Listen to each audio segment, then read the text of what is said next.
My girlfriend told me to call a taxi when I was in a car accident.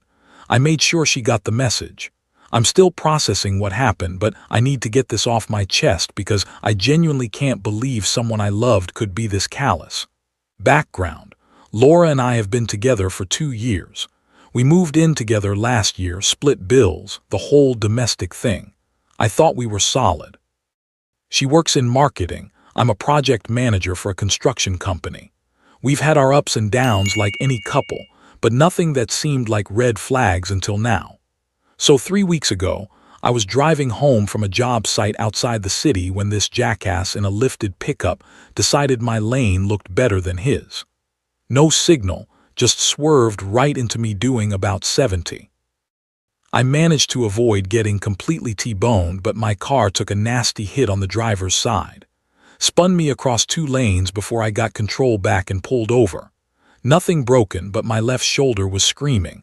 I'd got glass cuts on my face and hands, and I could taste blood where I bit my tongue.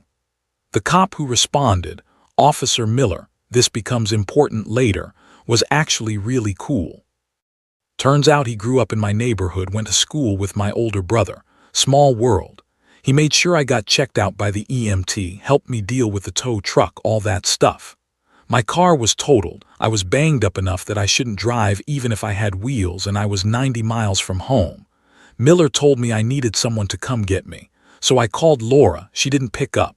I texted her, "Hey babe, been in an accident on I-75. I'm okay, but car's totaled and I need you to come pick me up. Can you come get me?" 20 minutes later, I got this back. "OMG, are you okay? I'm at lunch with Jacob right now. Can you just call an Uber or something?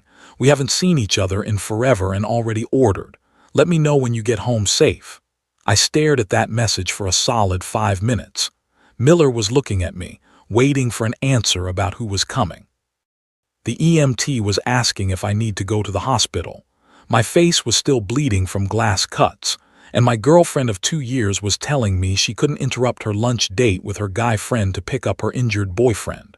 For context, Jacob is this dude she went to college with. They've always been just friends. He lives across town. They grab lunch maybe once a month, whatever. And honestly, I never worried about it. But the fact that her lunch with this guy was more important than me literally being in an accident, that hit different. I showed Miller the text. Didn't mean to, but he was still waiting and I couldn't bring myself to talk. He read it and his expression changed. "Seriously?" he asked. I just nodded. That's when something clicked.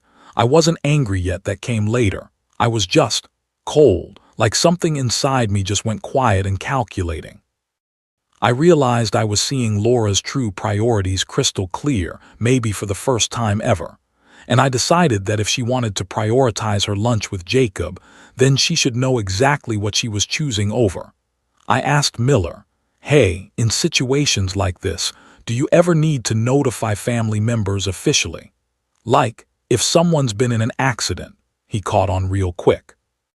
"Well," he said, "technically we do sometimes need to make official notification to next of kin, especially if there are injuries involved. Standard procedure in some cases. Would that involve going to where they are? If necessary for the notification, yes. We want to make sure important information gets delivered properly." I gave Miller Laura's number and told him where she was having lunch. Told him I was making her my emergency contact and I needed her officially notified about the accident. He smiled, not mean, but like he understood exactly what was happening. The best part, Laura had posted an Instagram story from the restaurant not 10 minutes before she texted me. Some fancy place downtown called Meridian Bistro. She'd tagged Jacob and everything. Made it real easy to find them. Miller told me to wait there. He'd be back in about an hour. I spent that time getting my cuts cleaned up properly, filling out paperwork, and thinking about 2 years of relationship in a whole new light. The EMT ended up driving me to a nearby coffee shop to wait, which was cool of him. About an hour and 15 minutes later, Miller came back looking satisfied. "Notification has been made," he said. "Your girlfriend should be here soon." Laura showed up 45 minutes later and I could tell she'd been crying. Her face was blotchy, her makeup was smeared, and she looked like she'd thrown her clothes on in a hurry. Jacob wasn't with her. She ran up to me and immediately started with Daniel. "Oh my God, I'm so sorry. I didn't realize how serious it was."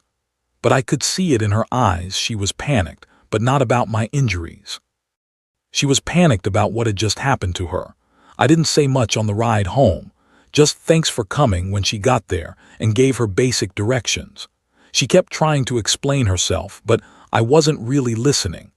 I was thinking about how she'd reacted to my text versus how she'd reacted to Miller showing up at her lunch. Funny how priorities can shift when there are consequences. When we got home, she made a big show of taking care of me. Wanted to clean my cuts, make me food, keep asking if I needed anything. But it felt hollow, like she was performing being a good girlfriend because she was scared, not because she actually cared. I told her I needed to rest and went to our bedroom. She followed me, wanted to keep talking about it, but I just closed the door and took a shower. Standing under the hot water, washing glass dust out of my hair, I realized something had fundamentally changed. I didn't trust her anymore. More than that, I didn't respect her anymore. The next morning, Laura was up before me making breakfast, still in full damage control mode. I ate, thanked her, and told her I was going to stay at my brother's place for a few days to recover. She didn't like that, wanted to know why, but I kept it simple. I need space to think. I've been staying at my brother's since then. Laura's been texting constantly, wanting to talk, wanting to explain, wanting to fix things. But I don't think there's anything to fix. She showed me who she is when it mattered.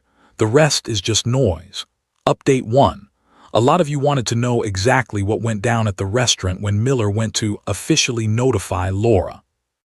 I grabbed beers with him yesterday. Dude's become a friend through all this, and he gave me the full story.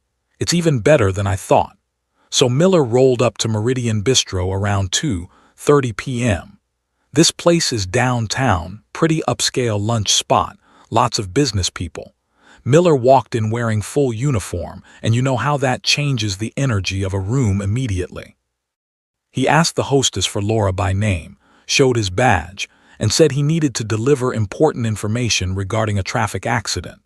The hostess got the manager, who walked Miller over to Laura and Jacob's table.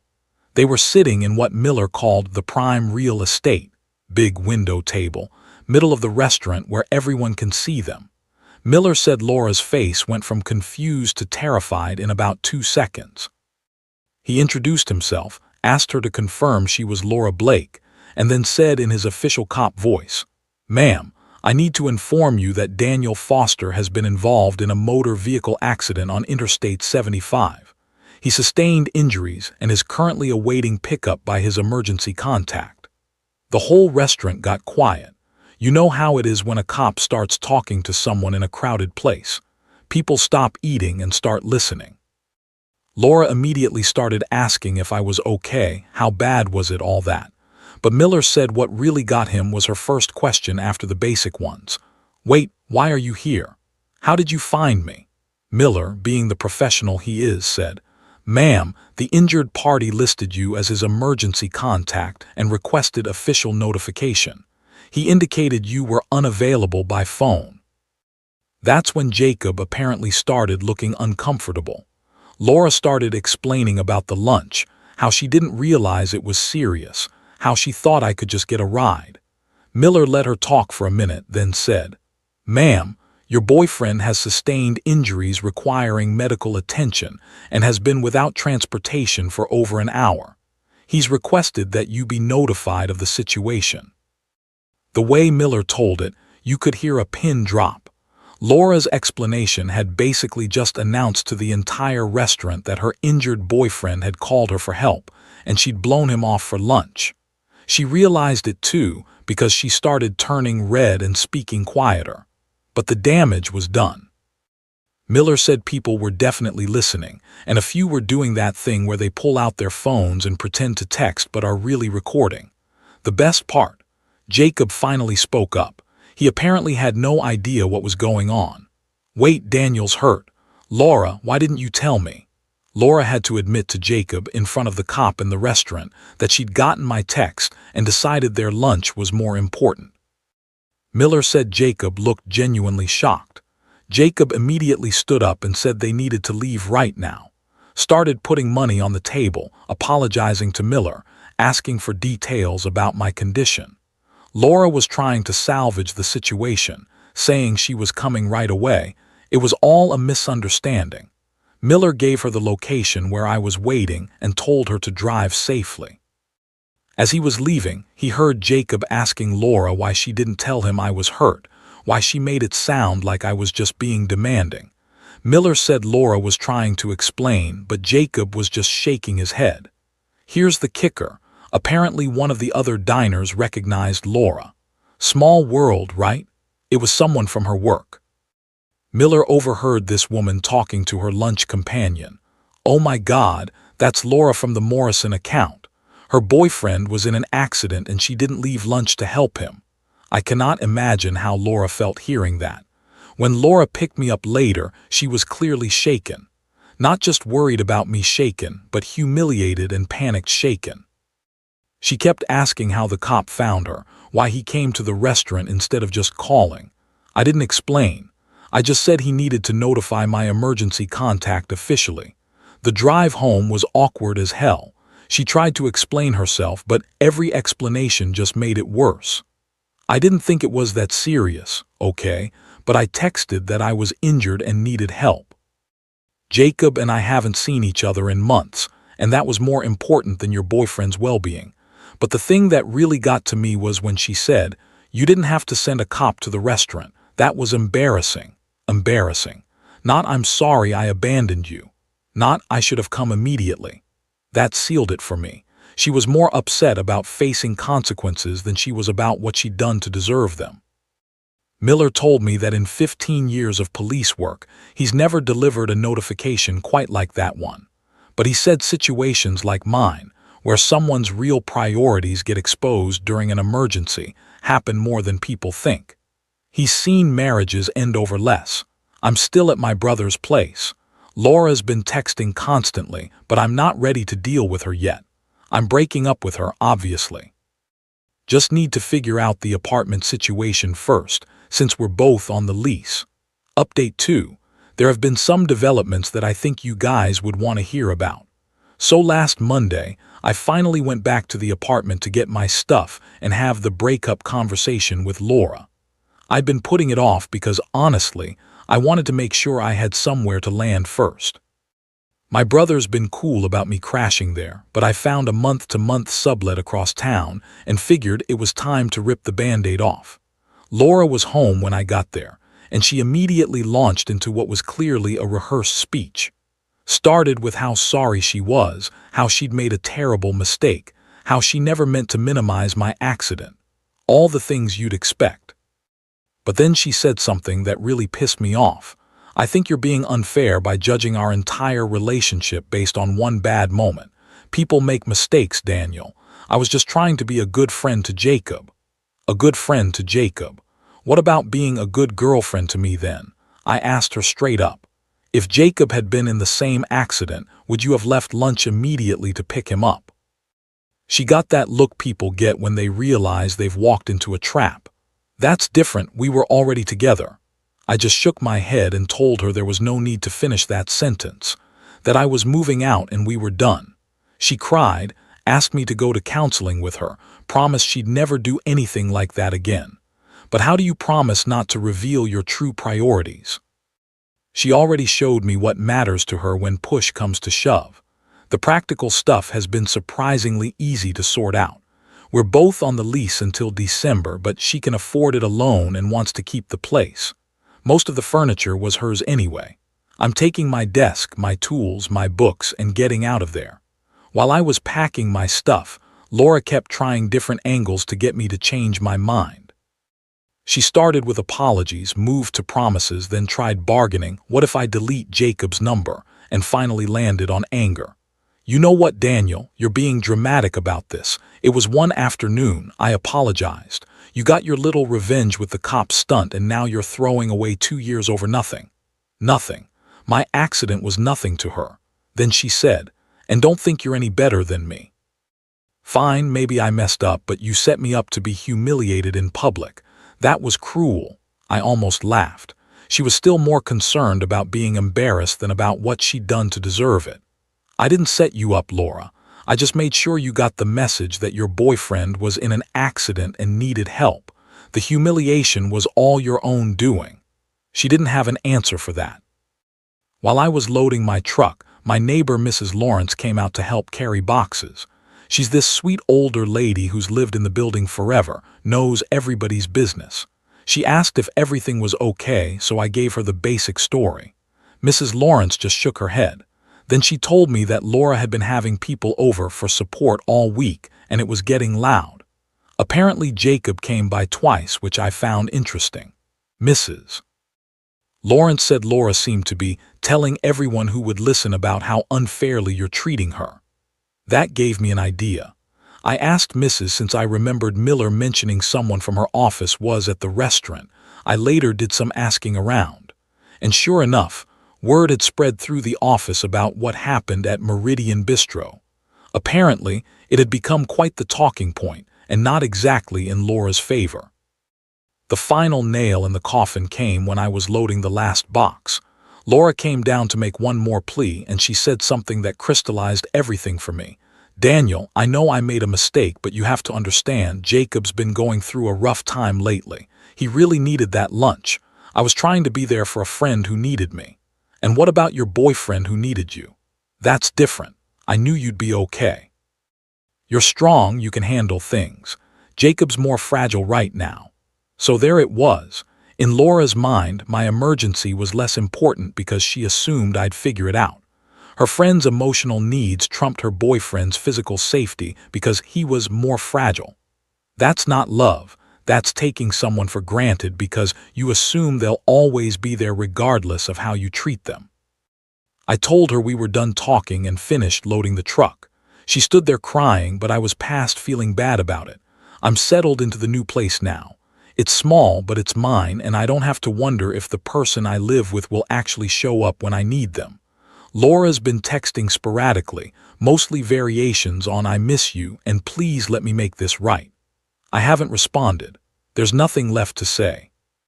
Officer Miller checked in on me yesterday, wanted to make sure I was doing okay. Turns out he's seen this kind of thing before. He said the lucky people are the ones who find out before they get married or have kids. I think he's right.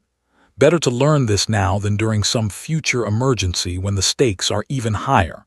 Final update. I wasn't planning to post again, but something happened yesterday that I think you guys need to hear. It perfectly captures why this breakup was the right call. I've been no contact with Laura for almost a week now. No responses to texts, blocked her on social media, the whole thing. I figured she'd eventually get the message and move on. I was wrong. Yesterday around 6 p.m., I'm at my new place making dinner when there's a knock at my door. I look through the peephole and see Laura standing there with flowers and what looks like a shopping bag full of stuff. I didn't answer. I figured if I ignored her, she'd leave. She knocked again, then started talking through the door. "Daniel, I know you're home, your truck's in the parking lot, please just let me explain." I stayed quiet. Then she said, "I brought your favorite Chinese food from Golden Dragon, and beer. Can we please just talk for 5 minutes?" When I didn't respond to that, she escalated. "Daniel, I talked to Jacob about everything. He feels terrible about what happened. He said he had no idea I was choosing lunch over your emergency. He thinks I'm an idiot for not dropping everything to help you." Still nothing from me. That's when she played what she clearly thought was her ace card. "Daniel, I'm pregnant." I nearly opened the door just to ask what the hell she was talking about, but something made me pause. So instead, I pulled out my phone and texted my brother, who lives 10 minutes away. "Laura's at my door claiming she's pregnant. Can you come over?" He texted back immediately. "On my way. Don't open the door." Laura kept talking for another 20 minutes. The pregnancy story got more elaborate. She just found out, she was scared, she needed me. We could work through our problems for the baby's sake. She was crying, begging, saying she'd made the biggest mistake of her life. When my brother showed up, he came up the back stairs. My apartment has 2 entrances, and I let him in quietly. We listened to Laura's speech through the door, and my brother started recording it on his phone. After about 40 minutes total, Laura finally gave up. We heard her leave the flowers and food by the door and drive away. Honestly, I don't think Laura was actually pregnant. If she was, she would have led with that information weeks ago when she was trying to save the relationship. She wouldn't have saved it for a last-ditch door-side plea after no contact. I decided to ignore the whole thing and see what happened next. This morning, I get a text from my buddy Jake, who works in it at Laura's company. "Dude, Laura's telling people at work she's pregnant with your baby and you abandoned her after a fight. Thought you should know." Classic move. Create a narrative where she's the victim and I'm the deadbeat who walked away from his responsibilities. I screenshotted Jake's text and sent it to Miller, asking for advice on how to handle this. He called me back within an hour. "Daniel, this is harassment now. She's making false claims that could damage your reputation at work and in your community. You want to nip this in the bud." Miller suggested I document everything, save the texts, get witness statements from my brother about the door incident, keep records of her attempts to contact me. If she keeps escalating, I might need a restraining order. But he also had a simpler suggestion. Sometimes the best way to handle lies is with truth. "You got any mutual friends who might be hearing this story?" I did. Laura and I have several mutual friends from college, plus some couples we hung out with regularly. If she was spinning a false pregnancy story, they deserved to know the truth. So I sent a group text to about 8 people we both know. "Hey everyone, heads up that Laura and I broke up 2 weeks ago after she chose not to help me when I was injured in a car accident. She's now claiming to be pregnant and telling people I abandoned her. Just wanted you to hear the real story from me. Hope you're all doing well." Then I attached everything I documented. Within an hour, I had responses from 6 of the 8 people. The general reaction was shock, both about the accident situation and about Laura's apparent lies. 2 of them said Laura had already reached out to them about the pregnancy, asking for advice about how to handle my abandonment. Apparently, Laura had told them we broke up because I was being unreasonable about her having male friends. She never mentioned I was hurt. Given everyone's reaction to my text, Laura's story would probably blow up in her face soon. Good luck isolating yourself with your own lie. The final piece of this puzzle came together this evening. Jacob texted me out of the blue. "Daniel, I heard about the accident situation. I had no idea. I'm really sorry, man. Also, she's been telling people she's pregnant with your kid. I know for a fact that's not true. We can talk more if you want." Interesting. Jacob knows for a fact that Laura's not pregnant. I didn't ask for details, but I have my theories. I'm done with all of it. Changed my number today, blocked her on everything, and told my work security about the situation in case she shows up there. My brother's been amazing through all this, and Miller said to call him if she escalates further. But honestly, I think she'll move on once she realizes the lies aren't working. People like Laura usually find a new target for their drama pretty quickly. The whole experience has been weirdly liberating. I feel like I dodged a massive bullet. I'm moving on with my life now. Got a good job, good friends, good family. That's enough for me. Thanks for the support and the reality checks, Reddit. Take care of yourselves. Peace out.